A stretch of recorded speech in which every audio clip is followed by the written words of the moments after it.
Ahí está. Ahora sí, estamos justamente con todavía congresista Omar Chejade. Congresista, muy buenas noches, gracias por estar aquí. Cristian, ¿cómo estás? ¿Cómo estás, Omar? Buenas noches. Un placer como siempre. Encantado. La gran usurpación ha dado mucho que hablar. He visto que finalmente no todos te han entrevistado, han comentado el tema. Claro, muchos por ahí dicen, independientemente de la posición que hayas tenido en el gobierno, pues que, digamos, es un testimonio importante de lo que han sido estos 5 años. Sí. A ver, ¿por qué? ¿Por qué publicar este libro, Omar? ¿Por qué? Porque finalmente yo veo que lo fundamental es, de alguna manera, no sé si, o sea, no es que intentes salvar a Ollantumala, pero de alguna manera lo dejas prácticamente como una persona incapaz que ha sido víctima de la manipulación de su esposa. ¿Es así como ves tras tantos años de haber departido con la pareja Ollantumala-Nadine Heredia? Es una obligación cívica dejar un testimonio histórico, valioso para el país, Cristian, y gracias por la invitación. Y lo que comento en el libro efectivamente es el avasallamiento institucional de la señora Heredia, la abdicación del poder, la cesión del poder de Ollantumala a favor de su esposa y un jefe de Estado absolutamente pusilánime, timorato, dubitativo, en la que evidentemente tendrá mucho que responder la señora Heredia por esta usurpación de funciones, incluyendo en materia legal, judicial. Eso te quería preguntar. Entiendo que hay un proceso legal al respecto, pero el señor Ollantumala, me duele decirlo porque he sido amigo de él, lo he considerado bastante, lo he apreciado bastante, tendrá que responder políticamente y ante la historia y ante los conciudadanos que él fue investido como jefe de Estado por el voto popular y que inconstitucionalmente se dio poder a favor de una persona que, más allá que sea la primera dama, no fue investida por el voto de los ciudadanos. Tú incluso hablas más fuerte, porque dices que solamente los primeros 2 años fueron un cogobierno, sí, pero que en los últimos 3 años simplemente Ollantumala salió, se borró del mapa, sí, y fue Nadine quien hacía y deshacía a su antojo. Y en una de las páginas del libro comento que a Bugatás, en el 7º mes de gobierno, en una conversación friccionada que tuve con él en un restaurante sanisidrino, me comenta: qué ingenuo eres, Omar, ¿en qué país vives? Vivimos de facto en un cogobierno en la que Nadine Heredia, Ollantumala es el que lidera la seguridad ciudadana, las Fuerzas Armadas y Policiales, que es su especialidad, pero Nadine Heredia es la que lidera como cuota de poder los otros ministerios, es decir, la Cancillería, el Ministerio de Economía, Obras Públicas, Inclusión Social y todo el resto. Es decir, hay un cogobierno. Y yo le digo, lo que tú me dices es muy grave, Daniel, tú eres presidente del Congreso, deberías denunciarlo. Lamentablemente no lo hizo. Pero una vez que Nadine Heredia, digamos, se deshace de los principales colaboradores de Ollantumala, al tener un error político de quien habla, en una conspiración que la narro en el libro por parte de Nadine Heredia, luego de Salomón Lerner y toda la gente que llegó con él de la izquierda, sí, incluyendo Descanseco, luego de gente como Adrián Villafuerte, por ejemplo, ¿no es cierto? Luego de el mismo Bugatás y finalmente de Marisol Espinosa y de algunos funcionarios que eran cercanos a Ollantumala. Luego que se deshace de ellos y ella empieza a copar los estamentos del Estado con su propia gente, ella ya comienza a partir del 3.er año a gobernar a placer. ¿Quiénes eran los cercanos a Nadine Heredia? ¿Se han mantenido o también, digamos, ella se encargó de sacar a los que eran cercanos a Ollantumala? Has hablado de Salomón Lerner. En la primera parte del libro tú te refieres a Salomón como el mentor, sí, el financista. Era prácticamente quien podía convencer o, de alguna manera, influenciar, no solamente sobre Ollanta. Hablas que también Salomón tenía una capacidad de influenciar sobre Nadine. ¿Era así? Sobre Ollanta fundamentalmente. El personaje Ollantumala es creación de mi amigo Salomón Lerner. Lo digo con mucho aprecio, además, porque además él, de manera honesta, de manera tenaz, trató de apoyar un proyecto político cercano a la izquierda moderada, ayornada, con Ollantumala, que tenía una aceptación popular. Yo creo que Salomón Lerner, lo pongo en el libro, tuvo la virtud de pulir al líder, de sacarlo de ese personaje antisistema, que yo no participé en la campaña del 2006, y llevarlo al 2011 en una segunda versión de Ollantumala mucho más moderado, mucho más cercano a un sistema democrático y alejado de Chávez y alejado de cualquier intento populista y autoritario de Venezuela. Yo creo que esa es la virtud de Salomón Lerner. El personaje Salomón Lerner, perdón, el personaje Ollantumala es creación básicamente de Salomón Lerner, pero tuvo virtudes. Eso era desde el 2006. Salomón Lerner estuvo vinculado y tampoco fue ahí que finalmente, o sea, no es un tema de principios que haya cambiado su posición respecto de Venezuela, sino era una estrategia política para ganar la elección que le había sido esquiva en el 2006. Pero Salomón Lerner nunca estuvo de acuerdo con el autoritarismo y con Chávez. Yo he conversado en reiteradas oportunidades con Salomón y él nunca estuvo de acuerdo con un modelo chavista, ni mucho menos. Él más bien hace que Ollanta vire un poco hacia la centroizquierda, que es un poco el pensamiento de Salomón, que más cercano al Lula de Brasil, al PT de Brasil, correcto, digamos, ¿no? Omar, pero Salomón tampoco ha sido muy claro en justamente denunciar todas estas cosas que tú denuncias, ¿no? Al final de que Ollanta era manipulado por Nadine Heredia. ¿Por qué crees que no lo hace? Porque él se aleja del gobierno muy tempranamente, el cuarto o quinto mes de gobierno. Sin embargo, pasó a la oposición política, a la oposición ideológica, digamos. Pero quien habla es una especie de testigo de excepción de todos los elementos que existieron alrededor del gobierno, de la bancada nacionalista, y pudimos ver cómo fue descomponiéndose mes a mes, año a año, no solamente el proyecto nacionalista de la gran transformación y luego de la hoja de ruta, sino fundamentalmente la conducción.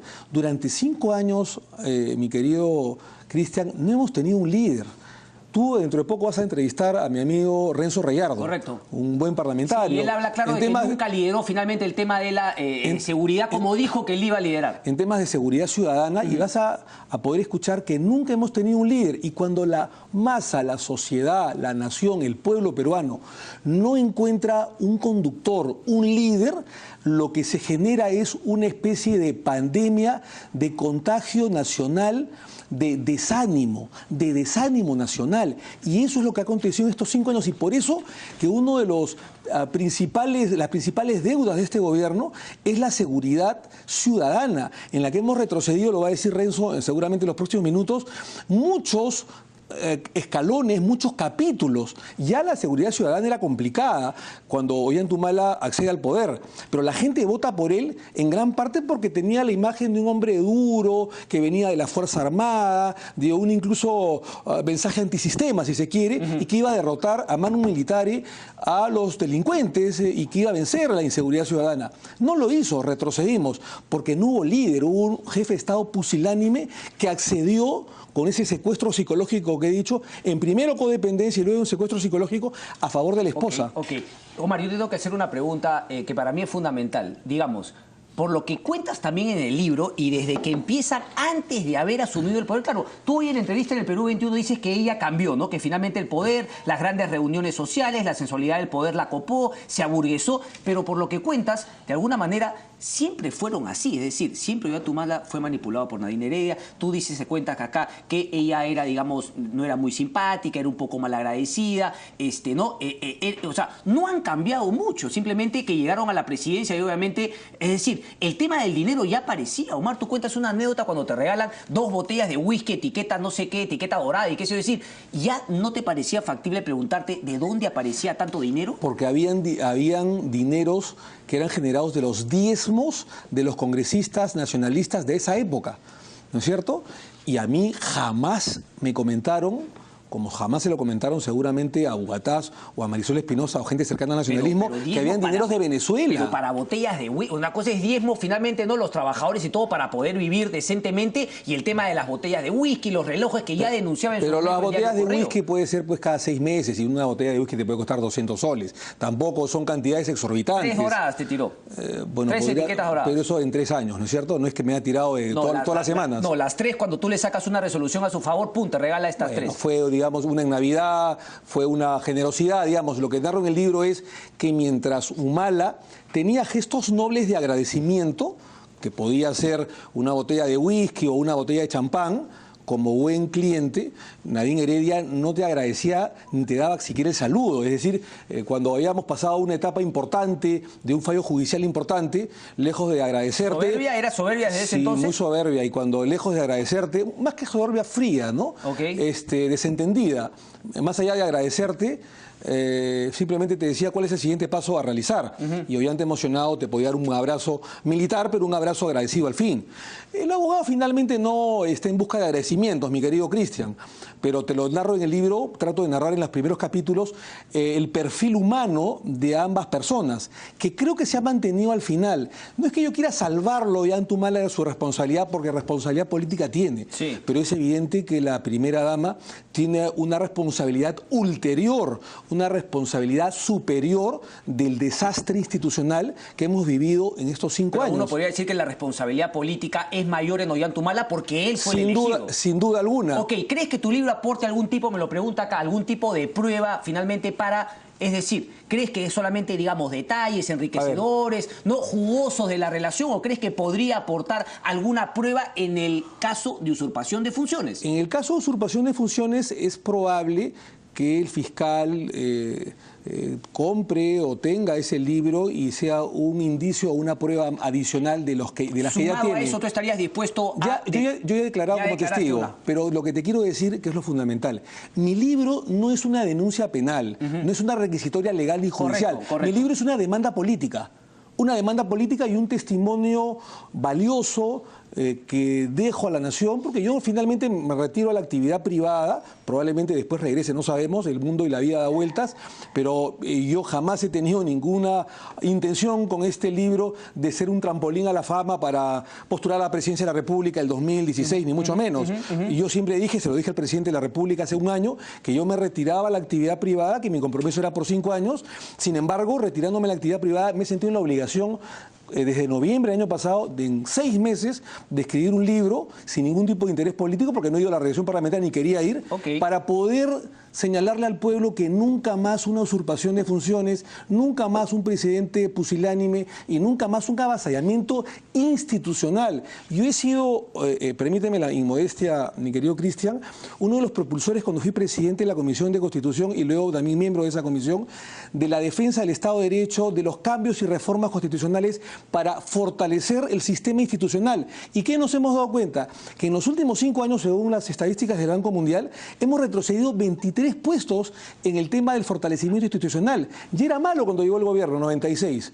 Es decir, hemos estado en el puesto 96 en el ranking. Y hemos retrocedido al puesto 119. Y es porque al gobierno no le ha interesado fortalecer el sistema institucional. Y eso se ha visto justamente en lo que va a decir Renzo más tarde. Es decir, la anomia, la indiferencia en los temas de seguridad ciudadana. No hemos tenido un líder. Congresista Chejade, también habla en el libro, ¿no? Cuando finalmente esté el caso de Madre Mía y el Andahuaylazo, y que lo convoca Alberto Borea, Harold Forsyth, justamente para tratar el tema, pero también menciona un poquito que ninguno, ¿no? Por ser ahí, ¿no? Digamos, de los abogados más reconocidos, le da pelota a Ollanta Humala, nadie se quiere meter, y que finalmente tú sí aceptas defenderlo. Pero claro, este libro no es un trampolín para volver a la política, pero yo te hago la pregunta, ¿tú sabías que defender a Ollanta Humala, que ya era una figura política, había sido candidato, era un trampolín para poder llegar a la política, algo que tú abrazabas? ¿Lo pensaste en ese momento así? No, porque en ese momento yo tenía un gran logro. Yo era una persona medianamente mediática. ¿Por la Procuraduría? Por la Procuraduría habíamos logrado el éxito de la extradición de Fujimori, habíamos luchado contra la mafia montesinista de la década del 90 de manera exitosa. Y era un logro profesional. Yo en ese momento tenía 36 años o 37 años, hace no muy poco tiempo. Y bueno, ahora tengo 45, pero era un abogado joven, exitoso, que estaba en ascenso.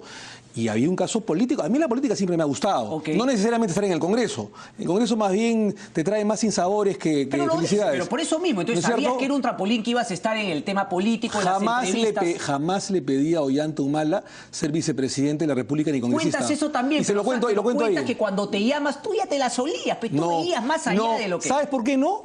Porque cuando Ollanta Humala me propone ser vicepresidente del país y yo acepto con alguna duda, pero después gustoso el reto, Ollanta Humala tenía 8% de intención de voto. Era cuarto en las encuestas. El primero tenía 28, que era, me parece, señor de Solidaridad Castañeda, con Toledo y Keiko, que están en 23 o 25. ¿Con quién peleó Alan García la segunda vuelta en el 2006? Con Ollanta Humala. ¿Tú sabías que eso iba a cambiar? Nadie daba un sol por Ollanta Humala en diciembre del 2010, cuando me propone ser vicepresidente. Correcto. ¿Tú estás convencido? ¿Sabes por qué? ¿Sabes por qué yo le acepto a Ollanta Humala el reto?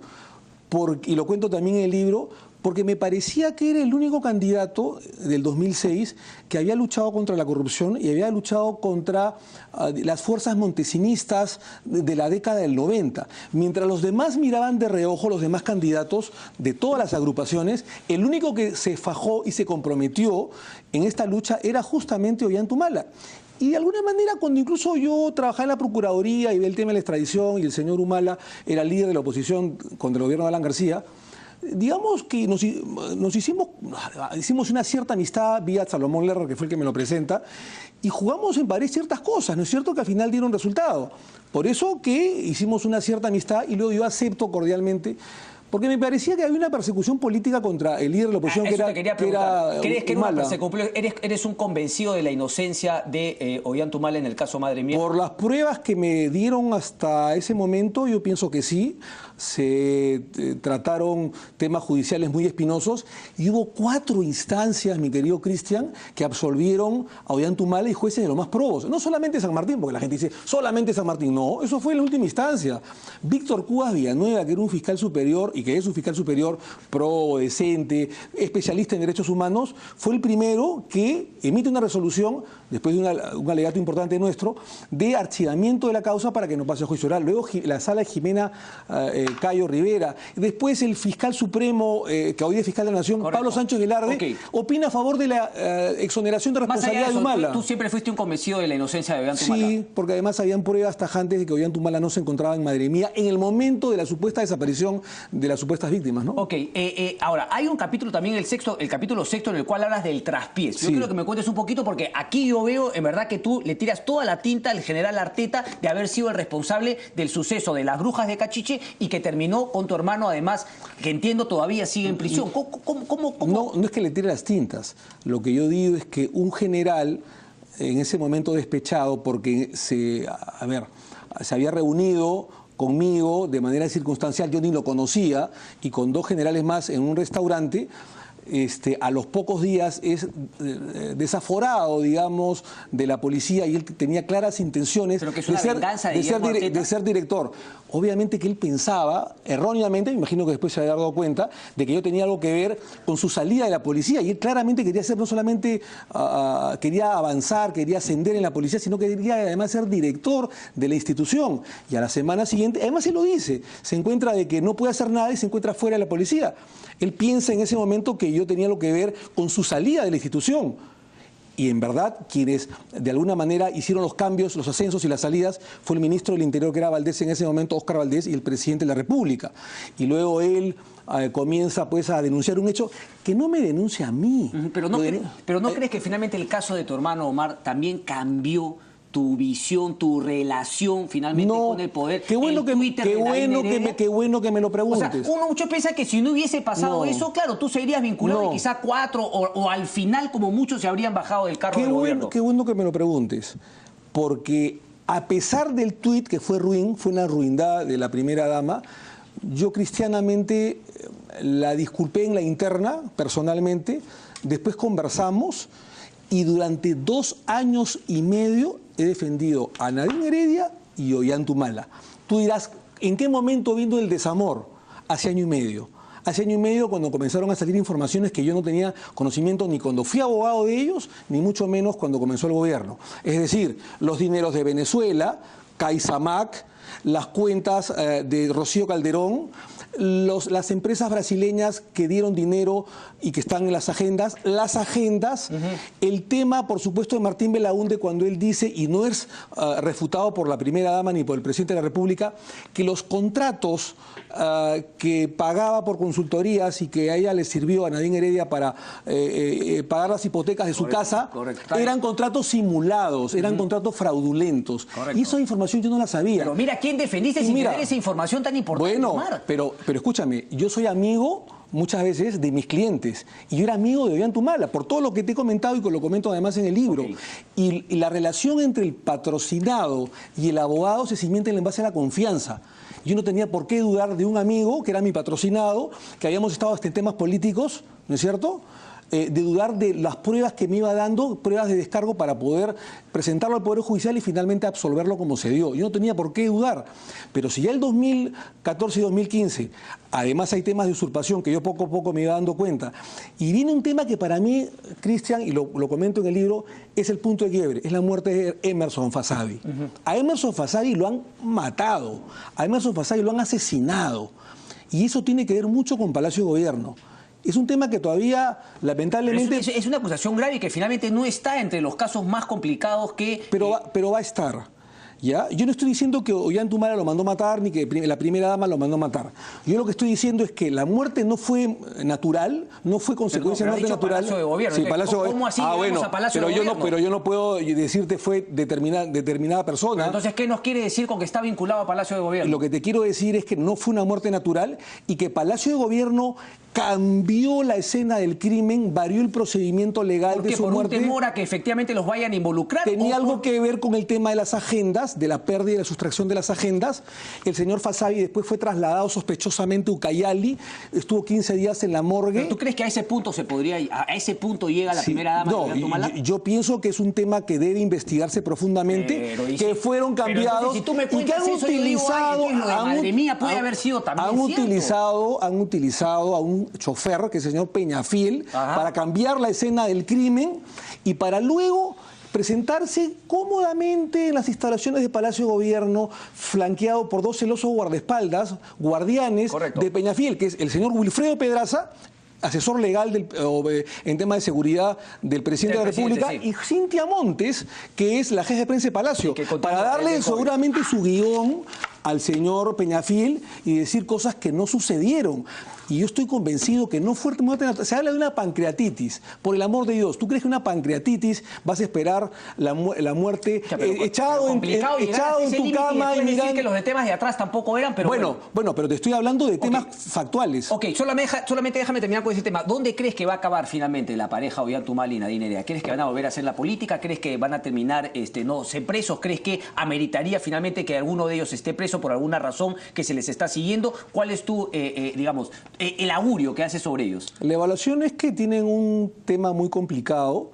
Políticamente no hay cadáveres, pero sin embargo van a tener que bregar el doble o el triple, porque institucionalmente en los temas de seguridad y en los temas económicos han dejado devastado al país. En el tema económico no es que hayamos retrocedido, no hemos avanzado. Y en los temas de seguridad ciudadana institucional estamos prácticamente en el piso. Y yo creo que hay temas que no se han podido explicar. Como pareja, ¿cómo los has visto? ¿Tú crees que van a continuar juntos? ¿Es un matrimonio estable, fuerte, duro? Yo no soy el colchón de ambos, mi querido Cristian. No, pero finalmente has separado todos estos temas. Tú no separas lo personal de lo político únicamente. Pero yo no hablo de temas íntimos. No, de temas íntimos. Perdóname. ¿Cómo no va a ser un tema íntimo de decir que finalmente él ha sido, es un cogobierno? Y también aquí dice... No, pero es político, es político. Cogobierno es político. No, déjame, aquí utilizas unas frases bastante fuertes, ¿no?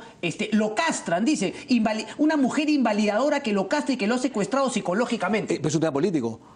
Es un tema político, es un tema psiquiátrico, correcto, pero que tiene que ver con la política. Pero yo no me voy a prestar, mi querido Cristian, discúlpame, yo sé por dónde vas y no voy a pisar el palito, de querer meterme en temas íntimos de la pareja o temas personales o temas sentimentales. Yo no me meto ahí. Tanto es así que yo digo, este no es un libro de chismes, esto es un libro de interés nacional. Bueno, Sergio Tejada ha dicho que hay muchos años en los cuales tú ya no estabas en el cogollo y que te lo han contado de voladas. ¿Eso es así? Hay una parte, digamos, que recoges... El año 2012, evidentemente no estaba en el cogollo, pero el 2013, 2014, 2015 sí. Yo he tenido reuniones personales con el presidente de la República y lo cuento en el libro.